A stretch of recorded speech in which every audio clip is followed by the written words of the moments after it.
magluluto po tayo, ginataang tulingan. Naghanda na po ako ng mga sangkap, bawang, sibuyas, luya, siling green at siling labuyo.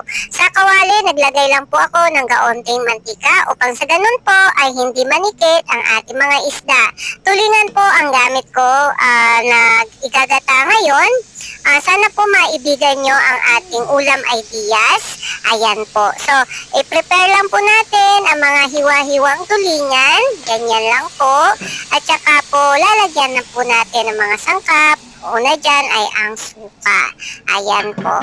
Sa pagpapaksiw, at ito po ay para po maiwasan ang lansa ng ating isda. Ayan po, ipapaksiw po muna natin. Mabilis lamang po yan. Pagkakaraan po niyan ay atin na pong igagata. So, ilagay lahat ng mga sangkap, bawang, sibuyas, luya, at saka po ng paminta, magic sarap, at asin. Ayan po. Kamusta po lahat ng mga kalasa? Happy Monday po. Sana po ay maibigan nyo ang aking ulam ideas for today's video. Sa mga nanonood po ngayon, maraming salamat po sa inyo, sa ating mga new followers, new likers, at mga nagsishare ng ating mga ulam ideas. Maraming salamat po ulit. Nakakataba po ng puso. Kung nakakaabot ka sa video na to, pa-comment lang po kung taga saan po kayo. Ayan po. So, naipaksiw ko na po siya, nakulo, and then naglagay na po ako ng unang gata. Yun pong nilalagay po natin dyan ay yung unang piga, ay yung pangalawang piga po pala. Pasensya naman.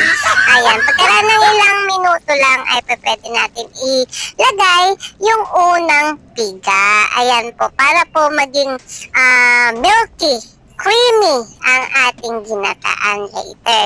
Sa oras na ito ay pwede nyo na rin pong ilagay ang siling haba, yan po yung green, at ng siling labuyo. Para po maging mas malinamnam at mapalakas po tayo ng kain mamaya. Ano po?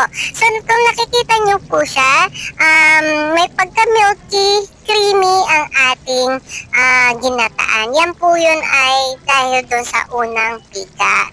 Ayan, so pwede na po natin timplahan ng patis. Opo, patis po yung ginamit natin para po mas maging masarap at malinamnam. Ayan, lalagyan na rin po natin ng paminta.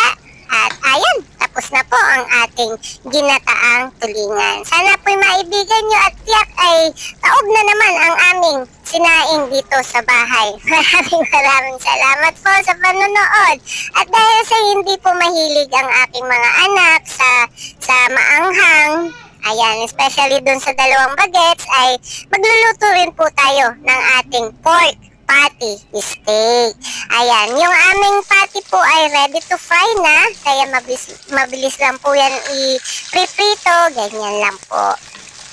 Ayan, so maraming salamat po ulit sa panonood. Kamusta po kayong lahat dyan?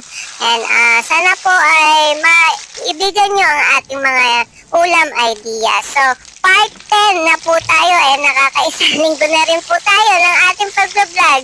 Maraming salamat po at sobrang masaya ako at talagang gustong-gusto ko po ang aking mga binabahaging ulam ideas sa inyo. Ayan po, so binaliktad ko na, and ayan, pwede na po nating hanguin. I-set aside lang po natin saglit at babawasan lang po natin ang ating mantika.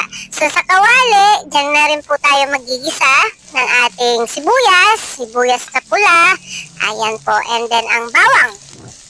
Mabilis lamang po ang pagluluto ng ating pork patty steak. Ayan, so gisa-gisa. Ayan, mekos-mekos mo lang ng ganyan lang po. At saka po, nag-ready na rin po ako ng tinimplahang toyo, nor seasoning, at ng sugar, paminta. Ayan. Ibabalik na lang po natin ang ating napritong mga patty. And then maya lang po, luto na ang ating steak.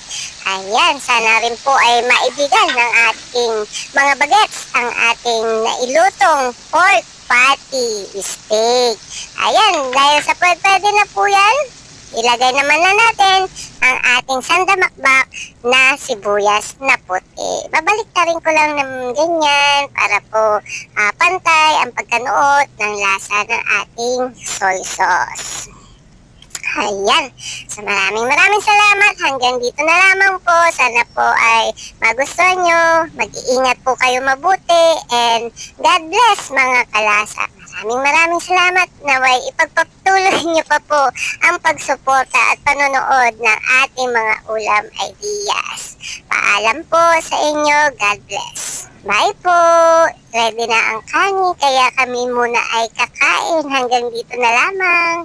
Salamat! Paalam!